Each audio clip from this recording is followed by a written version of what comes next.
მოგესალმებით. გაცილებით მივესალმებით ჩვენს ტელემაყურებელს. უპირველეს ყოვლისა იმისთვის, რომ თავად პროცესი გადარჩეს, პროცესი, რომელსაც ქვია ევროკავშირთან დაახლოება და ხედავთ, რომ ახლა მიდის პირდაპირ ტორპედირება ამ პროცესის, იმ 12 პრიორიტეტის გარშემო მუშაობის ტორპედირება, რაც ევროპულმა საბჭომ დაადგინა. ჩვენ ვნახეთ ამ ბოლო დღეებში, რომ იმისთვის, რომ მოიძებნოს საბაბი ამ პროცესის ჩაშლისა, ოპოზიციის გარკვეული ნაწილი პირდაპირ წინაპირობად აყენებს 13 პუნქტს, ასე ვთქვათ, ბარიერთან დაკავშირებულ საკითხს, რომ ეს არის წინაპირობა, რომ მათ საერთოდ ყურადღება მიაქციონ ევროპული კავშირის 12 პუნქტიან გეგმას თუ პრიორიტეტების ჩამონათვალს. ეს განიხილება როგორც ნდობის აღდგენის მნიშვნელოვანი წინაპირობა, იმიტომ რომ ისინი ამბობენ, რომ ახლა თქვენი შეთავაზება, რომ დაიწყოთ მუშაობა ამ სამუშაო პროცესის ფარგლებში, ხო ეს არის სატყუ არა და თქვენ ცდილობთ ახლა რომ რაღაცნაირად დაგაწელოთ და იმისთვის რომ ისინი წამოვიდნენ ამაზე და ეს კონსტრუქციული იყოს თანამშრომლობა, აუცილებელია თქვენგან ნაბიჯო და სწორედ ამ კონტექსტში განიხილება საკონსტიტუციო ცვლილებები. არანაირ სინამდვილეში არანაირ კავშირში ეს ნდობის აღდგენასთანაც არ არის და თან მეორე მხრივ ეს დამოკიდებულება ცოტა უცნაური არის, იმიტომ რომ აქ საქმე იმაში ხარ არის, რომ ანგარიში გაუწიონ ქართულ ოცნებას. ან ეს იმას ხარ ნიშნავს, რომ ქართული ოცნების საქმეს აკეთებენ ამით თუ არა. საქმე ეხება იმ 12 პრიორიტეტს, რომელიც ევროპულმა საბჭომ დასახა, იმისთვის, რომ მივიღოთ კანდიდატობის სტატუსი. ეს საქმე ეხება მათ პასუხისმგებლობას მათივე ამორჩევლის წინაშე. ხო ისინი ხო ამბობენ, რომ მათ სურთ ევროკავშირის წევრობის კანდიდატობა, ისინი არიან ევროპელები და ასე შემდეგ. ევროპულმა კავშირმა თქვა, რომ იმისთვის, რომ კანდიდატობა მოგენიჭოთ, საჭირო არის ეს საკითხები განიხილოთ და მოაწესრიგოთ. ეხლა მიდის პროცესი ამაზე მუშაობის, რომ ეს საკითხები განვიხილოთ და მოაწესრიგოთ, ნაცვლად იმისა, რომ ამაში მონაწილეობა მიიღონ, აღენებენ ულტიმატუმებს, რომ ჯერ სხვა საკითხები დამატებითი, ანუ მათი პრიორიტეტები უნდა გადაწყვეს იმისთვის, რომ მიუბრუნდეთ ევროკავშირის და საქართველოს პრიორიტეტებს. ეს დამოკიდებულება თავად ჩავერთვები, როგორც მე გავიგე, ოპოზიციას ეაყენებს საკითხს, რომ მათთვის მნიშვნელოვანია, რომ ეს თანამშრომლობა ხელისუფლებასთან იყოს შედეგიანი, ანუ პროცესისთვის არ არის საინტერესო, ამბობენ, რომ არ გვაქვს დრო დასაკარგი და ამიტომ გარკვეული გარანტიები სჭირდებათ იმისთვის, რომ წამოყვნენ აი ამ პროცესში. ხო, ამასობაში მათ ერთი დღე უკვე დაკარგეს, დღევანდელი დღე შეხვედრისა მაგალითად, ხო, ესეც ფარსია საერთო ჯამში.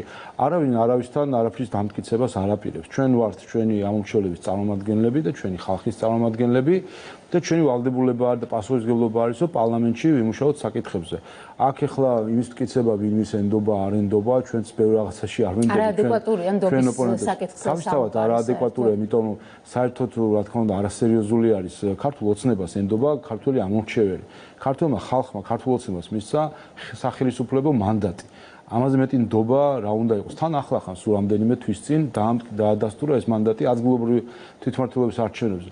ახლა როდესაც ოპონენტებს ამაში კითხვის ამას უნდა კითხვის ნიშანი დასვა, ეს გასაგებია ხა ისინი რომ არ აღიარებენ ხალხის არჩევანს, ეს ისედაც ვიცით. საქმე იმაში არის, რომ კიდევ ერთხელ ეს წინაპირობების დაყენება თავისთავად უკვე წარმოადგენს პროცესის ჩაშლის მცდელობას და დღეს ხედავთ ხომ ყველაფერს თავი დავანებოთ პარლამენტში დეპუტატებს, ფრაქციებს, რომ საუბარი არ უნდათ. ამ შეხვედრაზე დეტალურად ვისაუბრებთ, განსაკუთრებით ბეჟაშვილის ნაწილზე, მაგრამ მანამდე მინდა რომ თქვენ ინიციატივასთან დაკავშირებით ამოვწუროთ ეს თემა.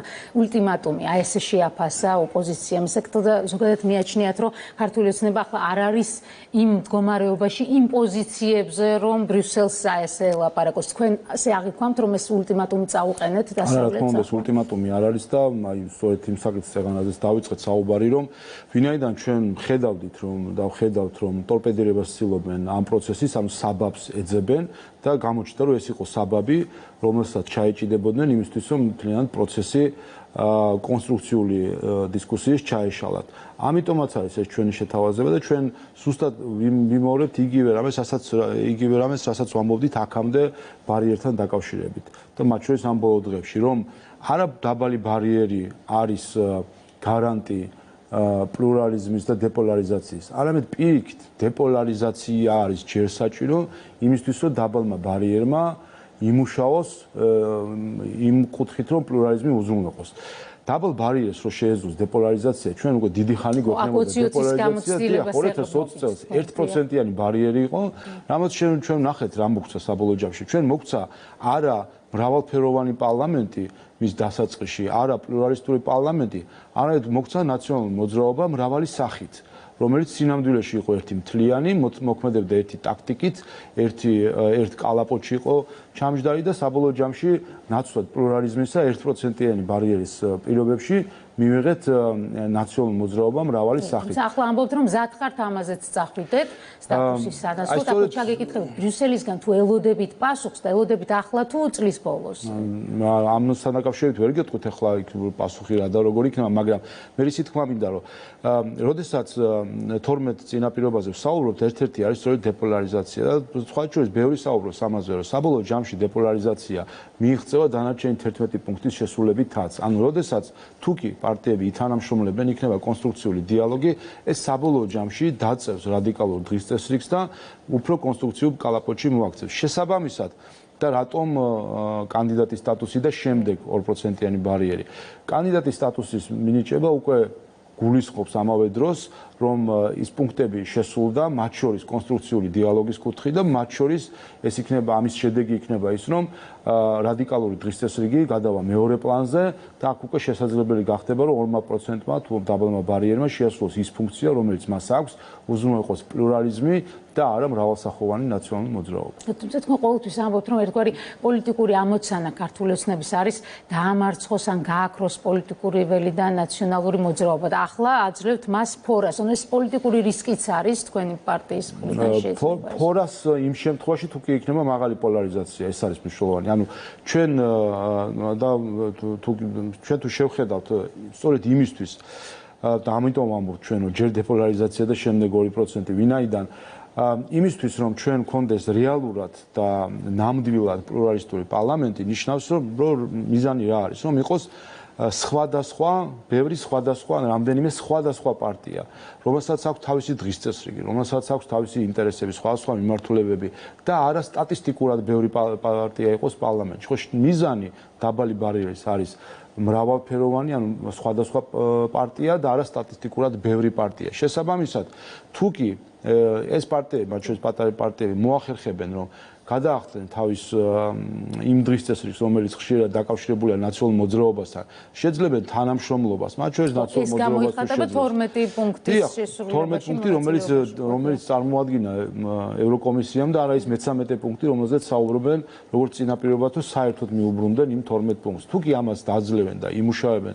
ჩვენთან ერთად და შეძლებენ, რომ თავისი წვლილი შეიტანონ კანდიდატის სტატუსის მიღებაში, რა თქმა უნდა, ეს უკვე თავისთავად გამოიწვევს დეპოლარიზაციას და შემდეგ უკვე იმ 2%-საც ექნება ის დანიშნულება, რომელიც მას აქვს და არა ის, რომ უზრუნველყოს ნაციონალური მოძრაობის მრავალსაცეციანობა. რა გითხრათ ლევან ბეჟაშვილი? ხო, სინამდვილეში მართლაც ტექნიკურ საკითხთან დაკავშირებით იყო ეს ყველაფერი. ტექნიკური საკითხი როგორ იქნება? 15 ხა ალბათ აქ იყო. მოწმეები ყავს. ხო, არა, სინამდვილეში შეხვედრამდე უბრალოდ მთხოვა რაღაც საპარლამენტო ცხოვრებიდან გამომდინარე საკითხთან დაკავშირებით. რა თქმა უნდა, მე მას ვკითხე კიდევ. ზუსტად ამ დროს ეს შეიძლება შემთხვევითობაც ჩაითვალოს. ხანდახან შემთხვევითობაც ხდება. რა თქმა უნდა, მე მას ვკითხე ახლა რომ ასაპირებენ ზოგადად. ხომ შემოგვიერთდებით თუ ასე დაკავშირებით და ნუ რა თქმა უნდა თავსი კავებენ ისინი ამ ეტაპზე რომ მონაწილეობა მიიღონ. მე უთხარი რომ სამწუხაროა საერთო ჯამში, იმიტომ რომ ჩემი აღქმით არის ასე, ის ვინც დღეს მონაწილეობას არიღებს 12 პრიორიტეტის გარშემო მუშაობაზე, ის ეწინააღმდეგება კანდიდატის სტატუსის მოცემასთან. ანუ ნაციონალურ მოძრაობას რაც შეეხება, აქ ხა პრინციპში ბევრი რაღაც არის ნათელი და ესეც სამწუხარო მოცემულობა არის, რომ საერთო ჯამში ის ვისაც უნდა ქართული ოცნების ხელისუფლებიდან ჩამოცილება, მის ინტერესებს პირდაპირ ეწინააღმდეგება საქართველოსთვის კანდიდატის სტატუსის მიცემა, ვინაიდან რა თქმა უნდა ყველა აცნობიერებს, რომ კანდიდატის სტატუსის მიცემა თავისთავად ქართულ ოცნებას გააძლიერებს ამ შედეგიდან გამომდინარე. ამიტომ ბუნებრივი მოცემულობა არის განსაკუთრებით ნაციონალური მოძრაობისთვის და მის გარშემო მყოფი პარტიებისთვის, რომ მათ ვისაც სურს რომ ჩამოაცილონ, მათ მიზანს ჩამოაცილონ ქართული ოცნება ხელისუფლებას, ეწინააღმდეგება საქართველოს ინტერესი, რომ მიიღოს კანდიდატის სტატუსი. თუ სწორად გავიგე, ესე იგი მათ წინაშე დგას დილემა პარტიულ და სახელმწიფო ინტერესებს შორის და ისინი აკეთებენ არჩევანს პარტიული ინტერესების შესახებ. ჩვენ ხედავთ, რომ ერთი სხვა თითქოს საუბარია, რომ ისინი არიან ყველაზე დიდი პროევროპულები და ეს სიტყვებში ესეთი ყოველთვის ცდილობენ ამის საუბარს, მაგრამ მეორე მხრივ საქმეს ხო ხედავთ. საქმე რა არის, რასაც თვითონ აღიარებდნენ, რომ ისინი მანამდე ევროპაში დადიოდნენ და პარტნიორებს ესაუბრებოდნენ იმაზე, რამდენად ცუდია საქართველოს ხელისუფლება, მაგრამ საქართველოს ხალხი რომ იმსახურებს კანდიდატებს და რაც არის თავისთავად არის აბსურდი, ხომ? სტატუსს იღებს ქვეყანა იმ ხელისუფლებით, რომელთაც არის. საერთო ჯამში ხელისუფლება იღებს რაღაც საერთაშორისო შედეგებს, აყენებს, ხომ? და შესაბამისად ამ შემთხვევაში გადაწყვეტილება ნიშნავს, რომ ხელისუფლების თვის არის ეს გადაწყვეტილება მათ შორის, ასე ვთქვათ, მისი დამსახურება არის უპირველეს ყოვლისა და როდესაც ამბობ, რომ ხელისუფლება არ ვარგა, შენ ამით ავტომატურად ეუბნები შენს პარტნიორს თუ ვისაც ესაუბრები, რომ მას სტატუსი არ ეკუთვნის. ამიტომ იყო მცდელობა, ან ყოველ შემთხვევაში ეს ილუზიის შექმნის მცდელობა, რომ გაემიჯნათ ხალხი და ხელისუფლება, მაგრამ ეს აბსურდი, ეს არის ტიპიური რუსული პროპაგანდისტული ხერხი, რომ გამიჯნო ერთმანეთისგან ხალხი და ხელისუფლება. ეს არის ტიპიური კლასიკა რუსული პროპაგანდის, რომ ხელისუფლებაა ცუდით, თორემ ხალხი კი უყვართ მათ და მათ შორის ახლა ომი მიდის უკრაინაში და ახლაც კი ამბობენ, რომ უკრაინის ხალხის მიმართ სიმპათია აქვს, მიუხედავად იმისა, რომ ამდენი ბომბები წვივა ამ ადამიანების თავზე. აი რადიკალების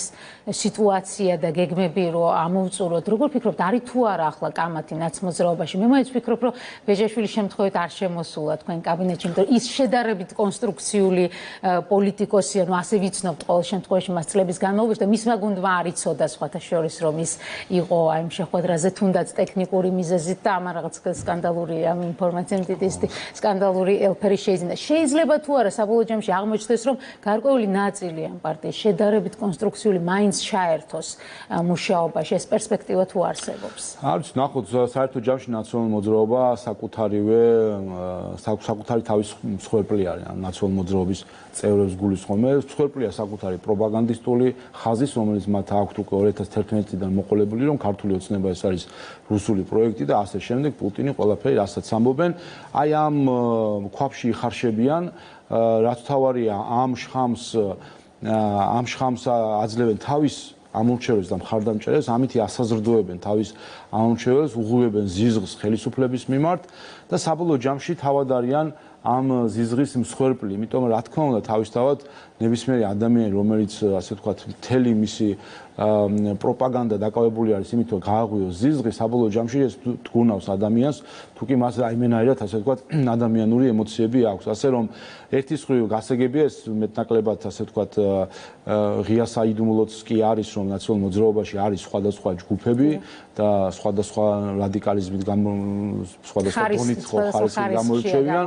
მაგრამ მეორე მხრივ ისინი არიან საკუთარი თავის მსხვერპლი, თავისი პროპაგანდის, რომელიც შეეხება რომ ქართული ხელისუფლება თითქოს და ხელში ჩაგდებული აქვს რაღაც რუსულ პროექტს ერთი, მეორე არჩევნების არაღიარება და მესამე თავარი მათი დილემა არის იმაში, რომ ამ პროპაგანდისტული ხაზის გარეშე ისინი მთლიანად დაკარგავენ თავის ამომრჩევლებს და ის წლობით ნაშენები პროპაგანდისტული ხუხულა ჩამოინგრევა და რა თქმა უნდა ეს იქნება დიდი იმედგაცრუება მათი ამომრჩევლებისთვის და აღარანაირი მხარდაჭერა არ იქნება და ეს არის მათი დილემა და ამ დილემაშიდან გამოსავალი მათ თავად უნდა იპოვონ. მე-13 პუნქტი უკვე ახსენეთ თქვენ ეს ოპოზიციის გამოგონილი.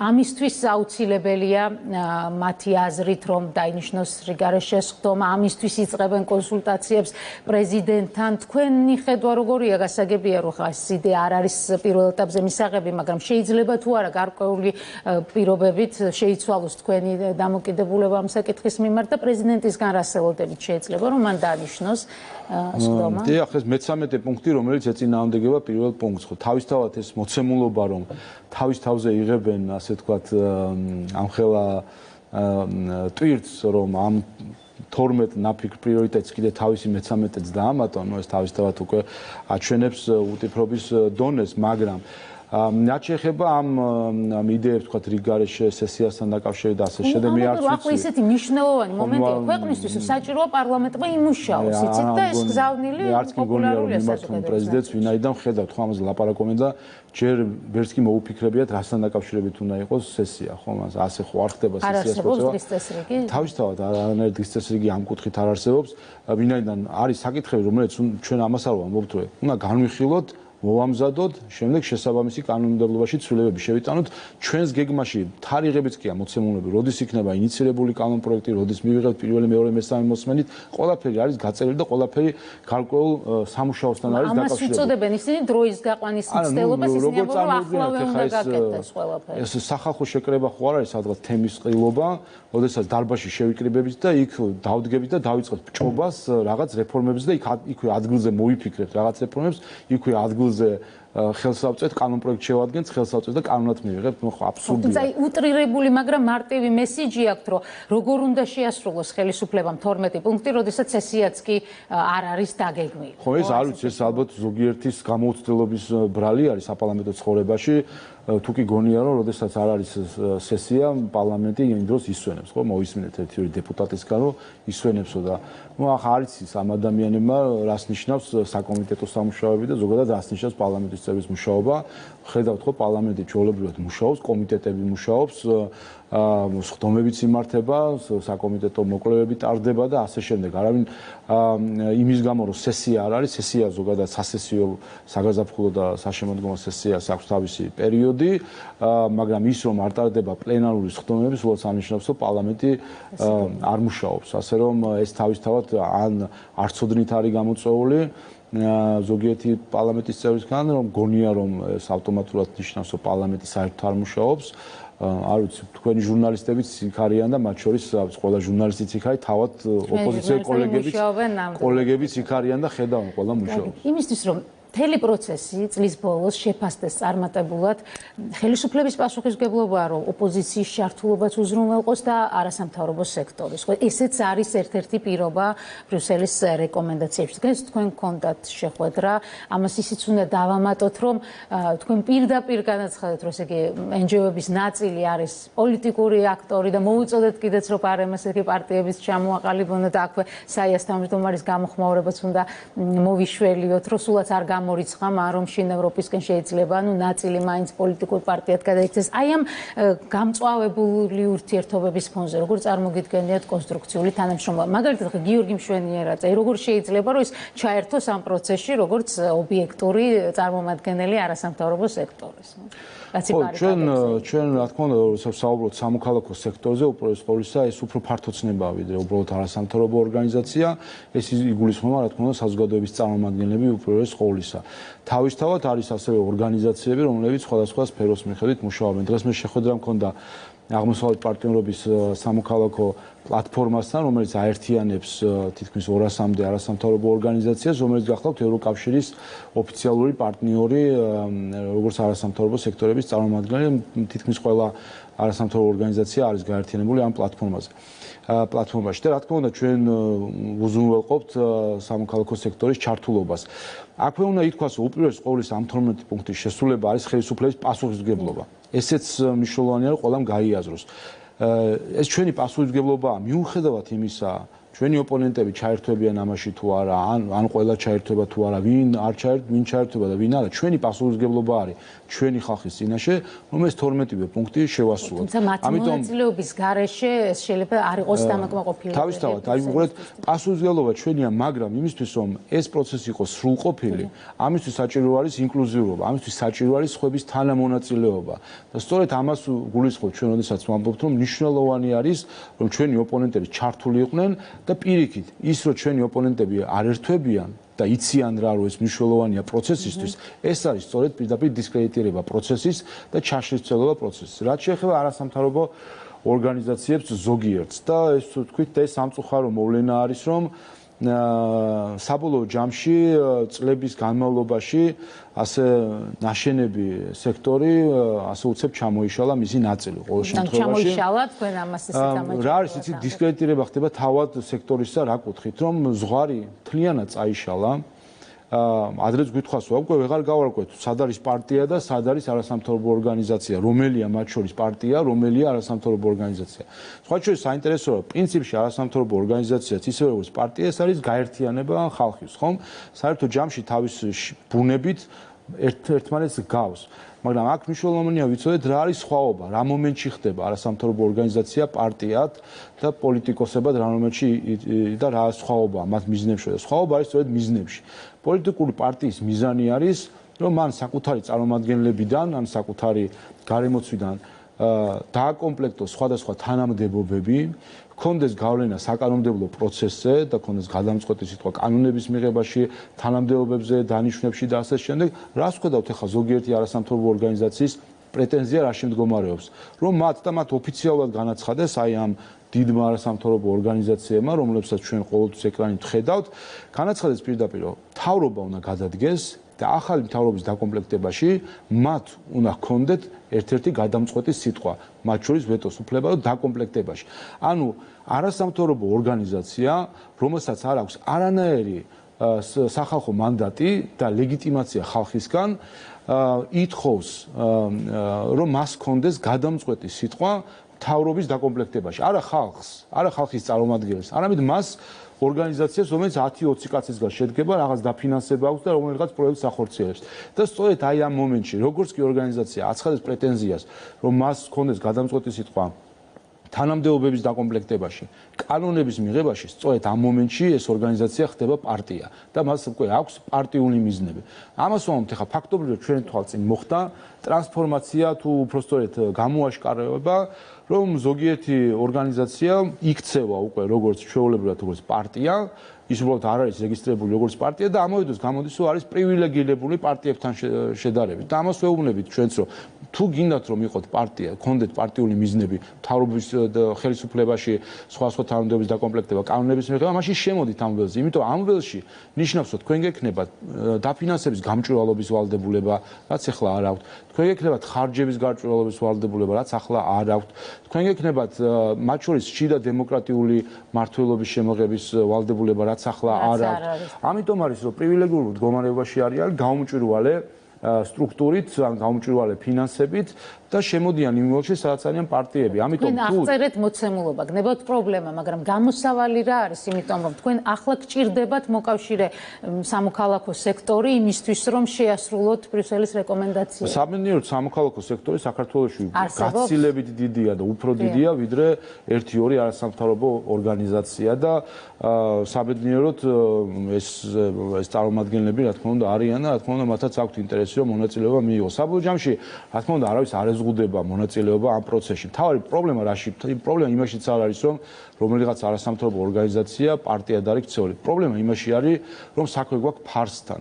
როდესაც რომელიღაც ორგანიზაცია თუ პირი თავს გაჩვენებს ერთად და სინამდვილეში არის მეორე. თავს გაჩვენებს როგორც მიუკერძოებული პროფესიული მიზნებით მოქმედი ორგანიზაცია, სინამდვილეში ის არის პარტიული დღის წესრიგის მქონე ორგანიზაცია. პრობლემა ყოველთვის ამაშია. პრობლემა არის არაგულწრფელობაში და აი ისინი რომ არიან არაგულწრფელები, სწორედ ამის შედეგი იყო საბოლოო ჯამში, რომ ხალხმა ზურგი შეაქცია იმ აქციების დროს და საბოლოო ჯამში აღარ დაუჯერა და აღარ გაყო. კარგით. ახლა მინდა რომ გადავიდეთ ერთ მნიშვნელოვან თემაზე, ეს არის კავშირი კანდიდატის სტატუსსა და მეორე ფრონტის გახსნის პერსპექტივას შორის. ამ თემაზე მართველი გუნდი ხშირად ლაპარაკობს, მაგრამ აი ბოლო პერიოდში ოპოზიციისთვის ეს არის, ასე ვთქვათ, თემა, რომლითაც თქვენ თავს გაიმართლებთ წლის ბოლოს, როდესაც კვლავ იქნება უარი ევროკავშირისგან. აი ასე აყენებენ ისინი პირდაპირ. საკითხი თქვენ იცით, რომ სტატუსი არ იქნება და საბოლოო ჯამში აი გამართლება ეს იქნება, რომ რადგან ომში არ ჩაება ქვეყანა, იმის გამო ისჯება საქართველო. რას ფიქრობთ ამაზე? ერთი რამე უნდა ითქვას, რაც ღიად ითქვა კიდევაც, რომ თავად ეს პროცესი რომ ასე აჩქარდა, ამის მიზეზი არის ის, რომ არის რუსეთის აგრესიული ომი უკრაინის წინააღმდეგ. ეს ყველამ ვიცით, ანუ თავად რომ ეს კავშირში არის გარკვეულწილად რუსეთის აგრესიასთან და აქედან გამომდინარე დაიწყო ეს პროცესი, ეს თავისთავად ცხადია. ის რომ ამ შემთხვევაში უკრაინის მიმართ განსაკუთრებული სპეციალური მოპყრობა არის, ესეც გასაგებია და ყველას გვესმის კიდევაც, რომ რა თქმა უნდა, უკრაინა იმსახურებს ყოველგვარ სიმპათიას, ემპათიას და ყოველგვარ ხარდაჭერას, გვერდში დგომას და წახალისებას, მათ შორის წახალისებას კანდიდატის სტატუსის მხრივ. ის რომ საქართველოს ამ შემთხვევაში იმსახურებდა თუ კი შევხედავთ დამსახურების კუთხით რომ იმსახურებდა ამ სტატუსს ამაზე სხვა შორის ამის წინ საფრანგეთის ელჩისაც ჰქონდა კომენტარი რა თქმა უნდა საქართველოს არა თუ ტრიოში კანდიდატ ქვეყნებში და ზოგიერთ ევროკავშირის წევრ ქვეყანასაც კი უსწრებს ზოგიერთი პარამეტრებით მაგალითად კორუფციასთან ბრძოლის პარამეტრით საქართველოს რამდენიმე ევროკავშირის წევრ ქვეყანას უსწრებს თუ არც 8 ქვეყანას თუ 9 ქვეყანას უსწრებს საქართველოს რეიტინგით უფრო წინ არის ვიდრე ევროკავშირის 9 ქვეყანა ამიტომ თავისთავად დამსახურებული საქართველოს ეს სტატუსი რა თქმა უნდა ჰქონდა თუმცა ეს გადაწყვეტილებები მიიღება მათ შორის სხვადასხვა კრიტერიუმებით ხაღარ გამეორდები სხვადასხვა ინტერპრეტაციები მიეცა გეოგრაფიას თუ გეოპოლიტიკას ერთის მხრივ მაგრამ ამავე დროს სხვა შორის ეს არც იყო იშვიათი შემთხვევა ვინაიდან ჩვენ და ამას გარკვეული თავისი გარკვეული ასე წინა მაგალითებიც არსებობს. ჩვენ თქვით კიდევაც რომ ასოცირების შეთანხმებაზე მოლაპარაკება საქართველოსთან დაიწყო უკრაინის შემდეგ 4 წლის შემდეგ უკრაინასთან შედარებით, მაგრამ ჩვენ უფრო ადრე მოვაწერეთ საბოლოო ჯამში ხელი ასოცირების შეთანხმებას. ვიზა ლიბერალიზაცია 3 წლით გვიან დაიწყო ევროკავშირმა საქართველოსთან მოლაპარაკება, ვიდრე უკრაინასთან საქართველოს უფრო ადრე მიიღო უვიზო რეჟიმი ევროკავშირთან. ამიტომ ეს მათ შორის რეგიონთან დაკავშირებით შეიძლება მიდგომაც სხვა ბევრი პოლიტიკური მათ შორის ისიც რომ ბატონ ჩაწერის პირველ პუნქტთან დეპოლარიზაციას რომ ნუ აკვირდებიან ამ ქვეყანას ხედავენ რამდენად დესტრუქციულად იქცევა ნაწილი ჩვენი ოპონენტებისა და მათ შორის ხედავდით მათ პირდაპირ ქონდათ კამპანია გაშლილი დელეგაციაზე მიდიოდნენ ბრიუსელში იქიდან პირდაპირ არც უარყოფდნენ რაზე ქონდათ იქ საუბარი ხო პირდაპირ აცხადნენ იქ საუბარი ქონდათ იმაზე რამდენად ცუდია საქართველოს ხელისუფლება მაგრამ გთხოვთ რომ მაინც მოგცეთ კანდიდატის სტატუსი ხა ადამიანი ამას რომ მოისმენს რომ ხელისუფლება არის ცუდი არის პრორუსი არ ვიცი კორუმპირებული ასე შემდეგ მაგრამ მიეცით სტატუსი არ ვიცი ხა ეს გასაგებია მაგრამ მოდით აი სხვა აქცენტ შემოგთავაზ ომის თემა ოპოზიციისთვის ეს თლიანად არის ხელისუფლების მოგონილი თემა ხდებით რომელთაც აშინებს ამორჩეველს და ცდილობს რომ დარჩეს შეინარჩუნოს ძალაუფლება აი ომის მუქარით და პერსპექტივაში ისინი ამბობენ რომ თქვენ ამითვე გაიმართლებთ თავს წლის ბოლოს როდესაც კვლავ არ იქნება კანდიდატის სტატუსი რეალურად რა საფუძველი აქვს აი ამ თეორიას მეორე ფრონტის სავარაუდო გახსნასთან დაკავშირებით რაც შეეხება შეიარაღებული კონფლიქტის და ომის საფრთხეს ამასთან დაკავშირებით იმის თქმა საქართველოში იმის თქმა რომ ეს არის არარეალური იმ ქვეყანაში რომელმაც 3 ომი გამოიარა სადაც რუსეთი მონაწილეობდა და სულ ახლახანს ხო რამდენიმე წლის წინ იყო ომი იმ ქვეყანაში სადაც ტერიტორიები ოკუპირებულია იმ ქვეყანაში სადაც 10,000-მდე რუსი ჯარისკაცი დღესაც დგას ამ ქვეყნის ტერიტორიაზე ოკუპირებულ ნაწილზე იმ ქვეყანაში სადღაც საოკუპაციო ხაზთან ყოველ დღე ლამის არის პროვოკაციები და ჩვენი მოქალაქეების მოტაცებები და აქ იმის თქვა რომ ამის საფრთხე არ არის ну ეს არის ან უბრალოდ მიამიტობა ან არის მავნებლობა რა თქმა უნდა და მეორე სხვა იმის ფონზე როდესაც რუსეთი აი ეხლაც ამ წუთებში აწარმოებს აგრესიულ ომს უკრაინის წინააღმდეგ შესაბამისად რა თქმა უნდა ეს საფრთხე არის რეალური და რა თქმა უნდა ჩვენ ხედავთ პირდაპირ მოწოდებებს ხომ ახლა ამის წინ ნახე კოლაჟიც იყო გაკეთებული სადაც ერთმანეთს მიყოლებით ხედავდით სხვადასხვა მოწოდებებს ერთად და ნუ ეს თლიანი ბუკეტი სხვადასხვა ფორმით მოწოდებული ხან იმით რომ მან ეხლა რუსეთს ეხლა თქვენთვის არც ძალია და მიდით და სადამდრო არის შედით აფხაზეთში და შედით ცხინვალში ამისი დაწყებული და გაგრძელებული ქართველი პოლიტიკოსების მოწოდებით თუ ეხლა უნდა შევიარაღდეთ და ახლა უნდა გამოვიყენოთ ეს შესაძლებლობის ფანჯარა და ასე შემდეგ ხომ ეს ყველაფერი ხომ სწორედ ამისი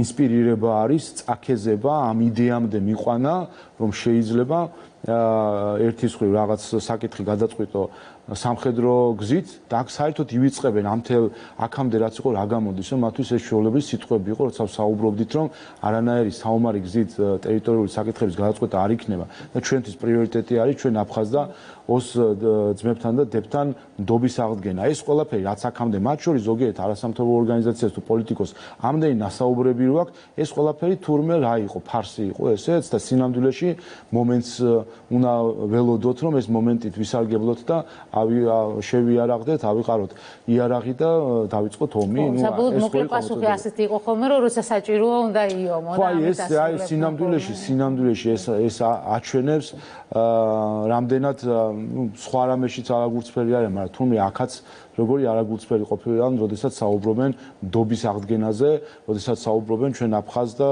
ოს ძმებზე და დებზე, რომ სინამდვილეში თურმე მომენტს ელოდებიან და მომენტს უნდა ველოდოთ იმისთვის, რომ ომი გავაჩაღოთ ჩვენ ძმებთან და დებთან.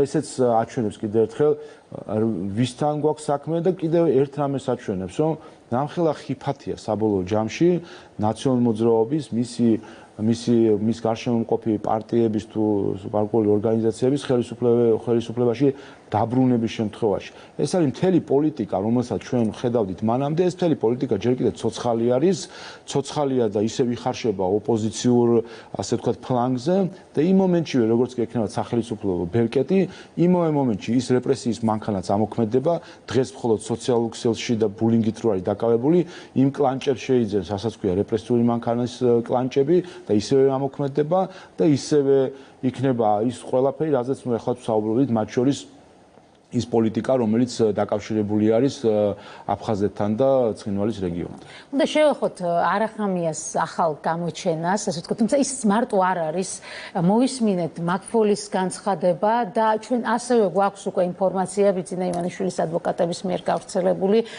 კრედიტ სუისის, ასე ვთქვათ, უპრეცედენტო გადაწყვეტილება, რაც ფასდება როგორც კლიენტის უფლებების უხეში დარღვევა. ამ შემთხვევაში, როდესაც უკვე ასე აშკარად ღიად ლაპარაკია სანქციებზე, მათ შორის მართველი გუნდი ლაპარაკობს არაფორმალურ სანქციებზე, რომლებიც უკვე მოქმედებაშია. როგორ აფასებთ ამას? რა სქემასთან გვაქვს საქმე? ვინ დგას ამ ყველაფრის უკან, თუ შეგიძლიათ ამაზე ღიათი ლაპარაკოთ და მიზანი რა არის?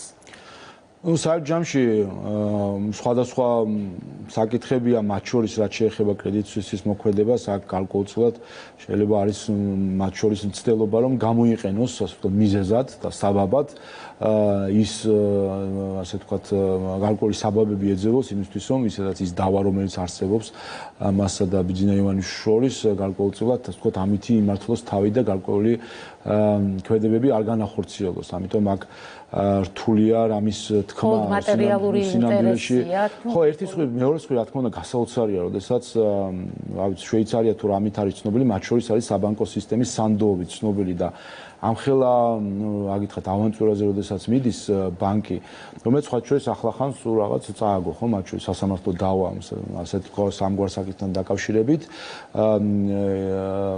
ამხელა ავანტიურაზე რომ მიდის ბანკი და ამხელა კითხვის ნიშნის ქვეშ აყენებს მთლიანად შვეიცარიული საბანკო სისტემის სანდოობას, ეს რად უნდა უღირდეს და რატო უნდა აკეთებდეს, ძალიან რთული განსასაზღვრი არის და რა თქმა უნდა აქ ბევრი რაღაცაზე შეიძლება დაფიქრება.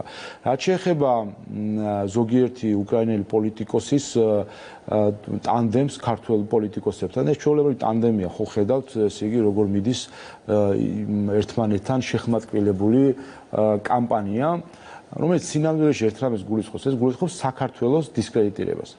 ჩვენ ხედავთ წარმოშობით ქართველს და უკრაინაში და წარმოშობით ქართველებს საქართველოში, რომელიც უბრალოდ საკუთარ ქვეყანას ცდილობენ საკუთარი ქვეყანა, ასე ვთქვათ, მოახდინოს საკუთარი ქვეყნის დისკრედიტირება.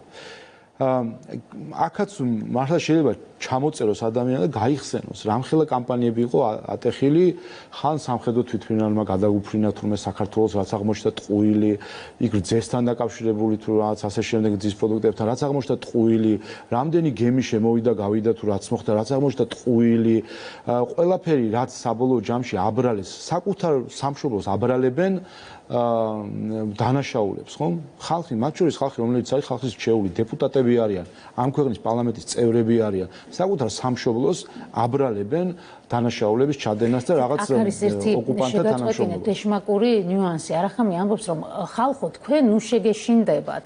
სანქციები დაუწესდებათ კონკრეტულ პირებს და უშუალოდ ახსენებენ ბიძინა ივანიშვილს და მის გარემოცვას, მაგრამ ქვეყნისთვის და ხალხისთვის ეს არ იქნება პრობლემა. აი რეალურად სანქციების დაწესება და უშუალოდ ხო რა მნიშვნელობა აქვს ისთვის საქართველოს მოქალაქეებისთვის ეს არ მოახდენს გავლენას ქვეყნის რა თქმა უნდა, კიდევ ერთხელ უბრუნდება, ეს არის ტიპიური რუსული პროპაგანდა, ცდილობა რომ ხალხი და ხელისუფლება ერთმანეთისგან გამიჯნონ. ეს ხელისუფლება, ეს მოქმედი ჩვენი ხელისუფლება არის ხალხის მიერ არჩეული ხელისუფლება. რა თქმა უნდა, ხელისუფლების მიზანში ამოღება ნიშნავს ქართული ხალხის მიზანში ამოღებას. ის ვინც ებრძვის საქართველოს ხელისუფლებას, ის ებრძვის ქართულ ხალხს. ეს ისეთი მარტივი ჭეშმარიტებაა ნებისმიერი დემოკრატიისთვის, რომ ამისი მცდელობა, რომ ეს გაიმიჯოს, ეს ტიპიური რუსული პროპაგანდა, ის რასაც რუსეთი იყენებს უკრაინის წინააღმდეგ, იმავე მეთოდს იყენებს უკრაინის ერთ-ერთი პოლიტიკოსი საქართველოს წინააღმდეგ, ჩვეულებრივი რუსული მეთოდი ადამიანების, ხალხის და ხელისუფლების ერთმანეთისგან გამიჯვნა. კიდევ ერთხელ, ამ ხალხმა ეს ხელისუფლება არათუ აირჩია და მისცა მანდატი, ეს მანდატი დაადასტურა კიდევაც რამდენიმე თვის წინ ადგილობრივი თვითმმართველობის არჩევნებზე. ამიტომ ამის კითხვის ნიშნის ქვეშ დაყენება არის ჩვეულებრივი პროპაგანდისტული ხერხი და სინამდვილეში კიდევ ერთხელ ხელისუფლების წინააღმდეგ ბრძოლა ნიშნავს ხალხის წინააღმდეგ, ქართული ხალხის წინააღმდეგ ბრძოლას. ეს სხვანაირი ინტერპრეტირება ამისი შეუძლებელია დემოკრატიული გაგებით და ის ვინც ფიქრობს არადემოკრატიულად, ის კი ცდილობს ნამდვილად გამიჯნოს ერთმანეთისგან ხალხი და ხელისუფლება. მადლობა ინტერვიუსთვის, აქ დაგემშვიდობებით. პარლამენტის თავმჯდომარე იყო ჩვენი სტუმარი. დაუბრუნდებით რამდენიმე წუთში რეკლამის შემდეგ გიგლა ბარამიძე, ვატო შაქარიშვილი შემოგვიერთებიან სტუდიაში და გულობთ.